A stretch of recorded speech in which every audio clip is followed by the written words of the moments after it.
Fruits, dates அப்படின்னு ஆயிரக்கணக்கான மக்களுக்கு தினந்தோறும் நோன்பு திறக்கிறதுக்கு உண்டான எல்லா ஏற்பாடுகளையும் சூஃபிதார் அறக்கட்டளையினுடைய இந்து சகோதரர்கள் தான் வாலாஜா பெரிய மசூதிக்கு செஞ்சுட்டு வராங்க. ஸோ அந்த ஏற்பாடுகள் எப்பவும் போல் இன்றைக்கும் நடந்துட்டுருக்குது. வழக்கமாக பள்ளியினுடைய உள்பகுதியில் தான் இந்த நோன்பு திறப்பு ஏற்பாடுகள் நடக்கும். இன்றைக்கி ரெனோவேஷன் பண்ணி ஓப்பனிங் பண்ணுற டே அப்படிங்கிறதுனால வெளிப்பள்ளியில் இஃப்தாருக்கான ஏற்பாடுகள் பண்ணப்பட்டிருக்கு.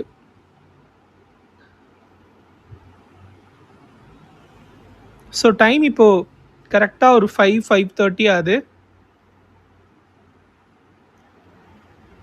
நோன்பு திறக்கிறதுக்கான எல்லா ஏற்பாடுகளையும் அவங்க ஒரு வேனில் எடுத்துகிட்டு வந்து பாருங்கள். ஸோ இந்த ட்ரக்கில் தான் நோன்பு திறக்கிறதுக்கு தேவையான எல்லா பொருட்களையும் வாலாஜா